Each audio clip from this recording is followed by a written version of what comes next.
Halo teman-teman, selamat datang di Paamania Sound. Bintang bersinar di sini, kami nggak hanya ngomongin musik, tapi juga berbagi kisah-kisah nyata dan pengalaman sehari-hari yang bikin hidup jadi lebih berwarna. Dari cerita inspiratif hingga momen-momen lucu dan mengejutkan, kita akan menjelajahi semua itu bersama. Di channel ini, kamu bisa menyaksikan bagaimana kami menjalani hari-hari kami dengan semangat, dan mendapatkan wawasan menarik tentang kehidupan di balik layar. Jadi, jangan lupa untuk subscribe dan tekan tombol notifikasi supaya kamu nggak ketinggalan setiap cerita dan momen seru dari kami. Yuk, ikuti perjalanan kami dan jadi bagian dari cerita kami di Paamania Sound. Selamat menonton. Baru-baru ini saya juga mengalami dipelet, tapi saya tidak tahu jenis pelet apa saja yang sudah saya alami. Mungkin yang lebih berpengalaman dan punya wawasan lebih bisa membagikan sedikit pengetahuannya di kolom komentar jika mau. Terima kasih. Pertama-tama izinkan saya untuk menggunakan identitas anonim, karena di sini saya ingin membagikan ceritanya dengan yang sebenar-benarnya dan seterang-terangnya sepengetahuan saya demi pengetahuan kita bersama. Jadi belum lama ini, di pertengahan tahun 2020 saya berkenalan dengan seorang laki-laki dengan cara yang agak tidak wajar, agak sedikit aneh lah pokoknya. Karena kita sama-sama orang yang agak aneh, tapi dia lebih aneh lagi. Ibaratnya itu dia adalah raja dari orang-orang paling aneh yang pernah saya temui, dan sepertinya juga punya penyakit mental, narsistik dan antisosial atau mungkin bahasa yang lebih gaulnya lagi maligna narsisis, karena empatinya rendah sekali. Amarahnya itu sangat meledak-ledak, abusive, dan cenderung ingin sekali mengontrol orang lain untuk menutupi insecurity-nya, walaupun dia bekerja di bidang kesehatan mental. Iya, Anda tidak salah dengar.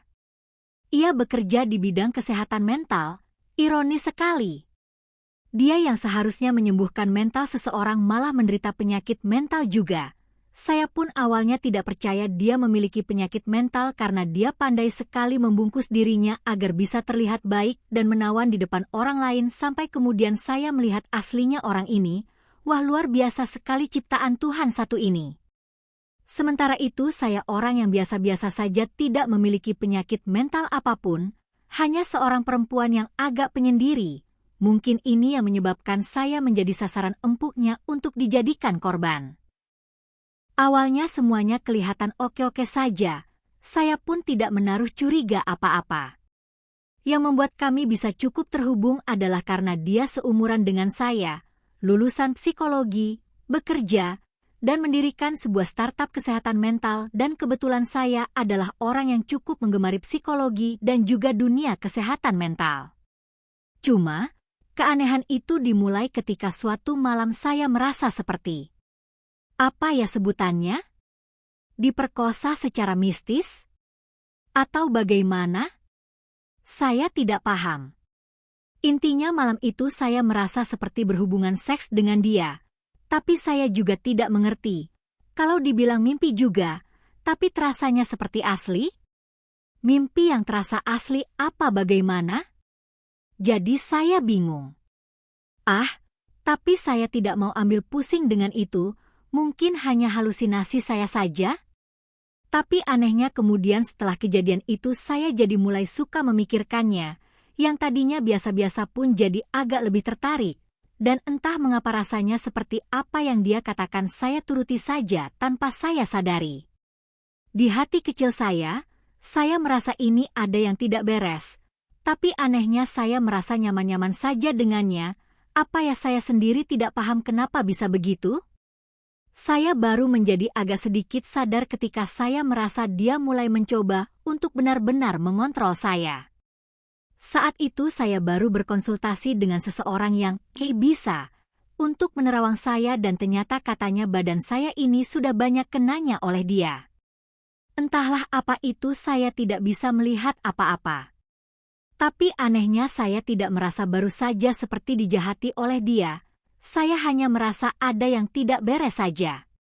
Tapi kemudian orang yang bisa ini berkata kalau dia baru saja mengeluarkan energi berbentuk alat kelamin laki-laki dari tubuh saya. Tunggu. Saya kemudian agak terdiam sebentar. Berarti saya benar-benar diperkosa secara mistis? WTF? Pantas saja rasanya benar-benar tidak wajar. Setelah datang ke orang yang bisa dan meminta untuk dibersihkan, saya kemudian mulai menerima serangan yang bertubi-tubi dari orang itu, nafsu yang berlebihan kepadanya, gelisah ingin bertemu. Wajahnya selalu terbayang-bayang di kepala saya seperti memaksa untuk terus muncul di dalam pikiran walaupun saya tidak mau membayangkannya. Susah fokus, linglung, orang ngomong apa saya rasanya sulit menangkapnya karena di pikiran saya ini hanya ada dia saja. Kadang ketika malam saya merasa seperti dipeluk ketika tengah tertidur dan bagian-bagian badan saya yang sensitif disentuh olehnya secara mistis. Tentu saja saya marah. Tapi entah mengapa saya masih saja ingin berkomunikasi dengannya padahal sudah tahu orang ini tidak benar. Ia seperti bisa mengontrol hati dan perasaan saya. Ketika saya sangat marah, maka dia menghapusnya dan saya rasanya jadi biasa-biasa saja. Apa ya namanya ilmunya ini? Saya tidak paham. Magic itu sangat membingungkan. Bahkan terkadang tiap dukun putih punya interpretasi atau penglihatannya sendiri yang berbeda-beda yang mungkin juga sesuai dengan tingkatan ilmunya. Beberapa kali saya mencoba datang ke beberapa orang yang bisa, tetapi ternyata cukup sulit juga untuk bisa terlepas darinya dan menurut keterangan salah satu dukun putih yang saya datangi pun, saya susah terlepas karena orang itu tidak ada henti-hentinya menjampi-jampi saya. Bahkan setiap hari dia terus menjampi-jampi saya. Saya pun dikiriminya makhluk astral. Mungkin sudah lama dia kirim, tapi saya baru lebih merasakannya lagi di sini, dan kepala saya aneh sekali selalu seperti menzikirkan namanya setiap detik padahal itu bukan saya yang menyebut-nyebut namanya, tapi bisikan-bisikan yang lain yang asalnya bukan dari saya. Saya juga jadi sering merasa diikuti kemanapun saya pergi oleh seorang perempuan, karena tampaknya makhluk astral yang dia kirim itu berjenis kelamin perempuan dan tugasnya adalah untuk membuat saya selalu memikirkannya atau mau datang kepadanya. Intinya dia sama sekali tidak mau melepaskan saya dan akan melawan apabila ada yang mencoba membantu saya untuk terlepas. Setiap dukun putih yang saya datangi pun, pasti dia akan lawan, maka saya sama sekali tidak boleh berkomunikasi dengannya. Harus benar-benar diputus segala komunikasinya. Wow! Saya tidak pernah menemukan orang separah ini sebelumnya. Sepertinya orang ini benar-benar butuh diterapi. Ya, saya doakan saja semoga ada saatnya dia bisa sedikit lebih normal atau syukur-syukur sembuh dari luka-luka jiwanya di masa lalu yang mungkin terpendam yang menyebabkannya menjadi seorang yang senang mengganggu dan mengontrol kehidupan orang lain seperti sekarang ini. Saya tidak pernah dendam padanya, karena saya tahu ada yang tidak beres dengan mentalnya. Ketika kita berhadapan dengan pengidap gangguan mental terutama dalam kasus saya ini, saya menduganya gangguan narsistik, narcissistic personality disorder, dan antisosial. Ini tidak sama dengan orang sehat yang narsis ya, tapi lebih dari itu. Ini orang yang punya gangguan kepribadian narsistik dan antisosial. Gangguan mental yang berbahaya dalam psikologi. Ketika kita berhadapan dengan orang seperti itu, kita tidak bisa membayangkannya sama seperti diri kita. Karena realitas yang narsistik alami berbeda dengan kita. Empatinya pun tidak semaju seperti empati pada orang biasa. Empati seorang narsistik cenderung lebih terbelakang, dan kalau tipe narsistik yang paling ganas, biasanya keterbelakangan empatinya itu bisa hampir mendekati sama dengan psikopat dan mereka juga punya dunianya sendiri yang dipenuhi dengan fantasi tidak realistis mengenai dirinya sendiri. Otak mereka juga suka menghapus memori yang menurutnya tidak enak tentang dirinya dan kembali ke fantasi mengenai dirinya yang indah. Jadi mendendam kepada seorang narsistik bukanlah penyelesaian masalah yang baik karena tidak akan ada ujungnya. Dia tidak akan belajar dari kesalahannya, malah hanya akan banyak membuang-buang waktu saja. Bisa sih dia belajar, tapi akan sangat berat untuknya melakukan itu, apalagi kalau pola perilakunya ini sudah terlanjur sangat berulang atau menjadi kebiasaan yang tidak terlepaskan dari kepribadiannya. Pilihan yang terbaik adalah pergi jauh-jauh darinya. Wajah menyeringai dengan mata bahagia. Tadi sekilas tentang penyakit mental yang berbahaya, narcissistic personality disorder, dan antisosial. Sekarang balik lagi ke cerita peletnya heh. Selain disentuh, saya juga merasa seperti ada energi kotor seperti bulu-bulu yang bergerak-gerak di kemaluan saya. Yah, membayangkannya saja pasti sudah jijik ya. Apalagi saya yang mengalami. Dan bulu-bulu itu selalu menempel kemanapun saya pergi hahaha. Apa sekali hidup saya di 2020 ini wajah tersenyum dengan mulut terbuka dan keringat dingin. Kata penerawang saya sih bulu-bulu ini maksudnya agar dia bisa mendapatkan saya beserta dengan harta-harta saya. Benar-benar jahat dan serakah sekali orang ini. Sepertinya dia adalah benar-benar perwujudan setan dalam bentuk manusia. Tapi anehnya dia sangat pintar sekali berlagak baik di depan banyak orang sehingga tidak ada yang tahu perilaku aslinya. Bahkan mungkin kalau saya mengaku sudah dijahati oleh dia pun, mungkin saya yang akan dianggap gila wajah dengan air mata bahagia Apalagi dia menggunakan ilmu pengasihan, anak psikologi dan narsistik pula. Alias pasti banyak bacotnya atau pasti banyak alasan pendukungnya supaya dia tidak jadi orang yang bersalah. Tapi kalau orang yang bisa menerawang tidak bisa dipengaruhi atau dibohongi sih, pasti dia akan tahu juga kalau korban-korbannya sudah banyak alias banyak cewek yang sudah terkena pengaruh pelet sama dia cuma belum terbuka saja mungkin, karena masih dikendalikan juga olehnya sehingga belum ada yang bisa bicara dan pasti korbannya masih akan terus bertambah, kalau dia tidak tobat-tobat saja wajah tersenyum dengan mulut terbuka dan keringat dingin. Saya tidak bisa membayangkan bagaimana rasanya menjadi korbannya dan bekerja bersama dengannya di startupnya setiap hari. Pasti rasanya seperti di neraka. Karena saya pun yang tidak bekerja dengannya dan menjadi korban sudah cukup menderita. Apalagi mereka yang bekerja dengannya dan untuknya dan menjadi korbannya. Wow. Saya lalu tanya lagi.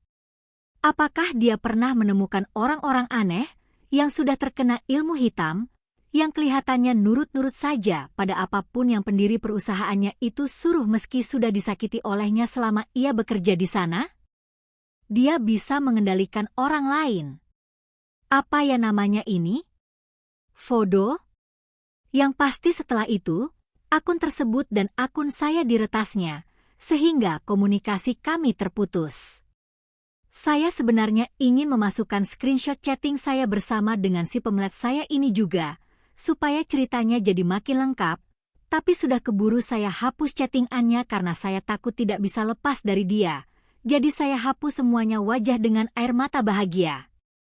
Tapi saya yakin dia pasti akan diberikan balasan yang setimpal nanti. Sudah jahat, serakah, munafik, wah.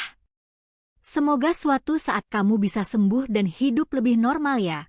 Aku tahu kamu pasti baca ini. Maaf kalau ada kata-kata yang menyakiti hati. Di sini aku cuma mau berbagi saja pengalamanku supaya menjadi pembelajaran untuk kita semua juga, oke? Saya benar-benar bingung harus kemana lagi saya mengobati diri saya. Saya sudah datang ke beberapa orang yang bisa, tapi tidak lepas-lepas saja dari dia. Saya pun pernah mencoba ruqyah, tapi sepertinya masih kurang karena badan saya masih panas dan aneh sekali. Saya benar-benar pasrah. Sudah pergi kemana-mana tetapi ternyata belum membuahkan hasil saja. Bahkan saya sempat berpikir kalau mungkin tidak lama lagi saya akan mati karena pelet kalau terus lama-lama berada di badan kan bisa menjadi santet juga akhirnya. Ya, intinya benar-benar merusak badalah pelet itu kalau lama-lama. Apalagi ini ilmu hitam. Badan itu panas setiap hari rasanya.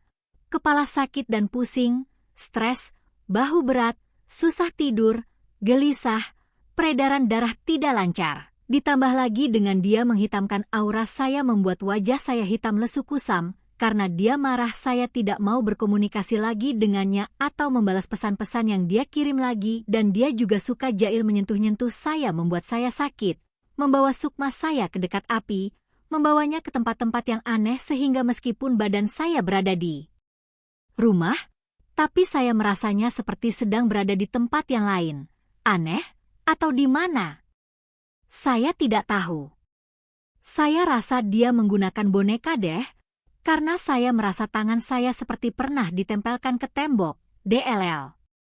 Jahil sekali orang ini pokoknya. Seperti anak setan kecil nakal yang senang menjaili manusia. Wajah dengan air mata bahagia pergi ke dokter pun saya tidak sembuh-sembuh. Terus saja saya makan obat-obatnya, tapi tidak sembuh-sembuh. Tapi untungnya saya akhirnya bisa terlepas dari orang itu dan menemukan penyembuh yang cocok. Kotoran-kotoran gaib itu pun kemudian dicabut satu persatu dari badan saya dan sukma saya yang sebelumnya sempat diculik pun bisa dikembalikan. Di situ saya baru tersadar kalau ternyata caranya tidak bisa hanya dengan ruqyah, tetapi juga memang harus dibantu dengan supranatural. Mungkin karena saking banyaknya hal-hal gaib yang ada di badan saya ini, jadi ruqyah pun tidak berpengaruh apa-apa. Tapi entahlah, saya tidak paham. Kenapa ruqyah tidak berpengaruh apa-apa pada saya? Doa ada pengaruhnya sih, tapi khusus untuk yang menempel di badan itu harus benar-benar dicabut satu persatu supaya hilang. Saya tidak mengerti mengapa. Sekarang saya sudah terlepas, bebas. Walaupun begitu, badan saya jadi ada lukanya, infeksi pula. Jadi selain saya harus berobat ke dukun putih, saya pun juga sekarang masih harus berobat ke dokter dan agak lucu juga sebenarnya ketika saya berobat ke dokter. Karena saya bingung bagaimana harus menjelaskan penyebab penyakit saya, apakah dokter akan percaya ketika saya menyebut bahwa penyebab sakit saya adalah karena hal-hal yang gaib? Tapi saya tidak mau ambil pusing. Saya mau bawa Angel saja seperti biasanya. Mungkin memang sudah takdirnya saya mengalami ini. Ketika saya datang ke dokter pun saya tidak berkata banyak, hanya menjelaskan bagian-bagian mana saja yang sakit. Ketika dia melihat saya dengan agak kaget, ya saya mencoba untuk tetap tersenyum dan tenang-tenang saja, yang penting tetap menyebarkan energi positif. Api-api.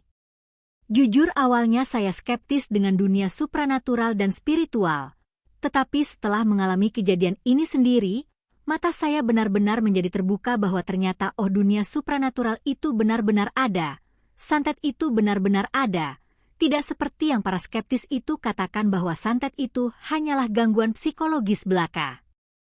Kalau ada yang bilang bahwa santet itu hanya gangguan psikologis belaka, seharusnya mereka datang kepada saya atau kepada orang-orang yang terkena santet dan melihat mereka secara langsung, bukan dari kata orang saja. Lihatlah betapa menderitanya mereka dan bagaimana dokter, psikolog, dan psikiater tidak bisa menyembuhkan mereka. Santet itu benar-benar real, dan seharusnya sih ada hukumnya. Kasihan sekali orang-orang yang terkena santet itu. Sudah dikira punya gangguan mental, tidak mendapatkan bantuan secara hukum lagi. Semoga kedepannya bisa ada hukum untuk santet. Saya sangat mendukung sekali jika bisa dan ada seperti di Arab. Walaupun saya percaya ada pengadilan yang lebih adil di kehidupan nanti, tapi saya ingin juga rasanya membuat dunia ini menjadi lebih nyaman dan layak huni lagi bagi orang banyak. Terima kasih sudah membaca jawaban kuora saya yang cukup panjang ini. Maaf bila pembahasannya jadi melebar ke gangguan psikologis dan kesantet, juga bukan membahas pelet saja. Tapi semoga dari sini Anda bisa mendapatkan insight-insight baru. Wajah tersenyum dengan mata bahagia orang dengan tangan terlipat. Tambahan. Terima kasih sudah bergabung dengan kami di Paamannya Sound hari ini. Beberapa not musik kilauan, kami harap kamu menikmati cerita dan momen yang kami bagikan. Kalau kamu suka dengan video ini, jangan lupa untuk like, komen, dan share ya. Jangan lupa juga untuk subscribe dan aktifkan notifikasi supaya kamu selalu update dengan video terbaru kami. Kami punya banyak cerita seru dan aktivitas menarik lainnya yang bakal datang, dan kami nggak sabar untuk berbagi semuanya dengan kamu. Kalau ada ide atau kisah yang ingin kamu lihat di channel ini, tulis di kolom komentar ya. Sampai jumpa di video berikutnya, dan semoga hari kamu menyenangkan.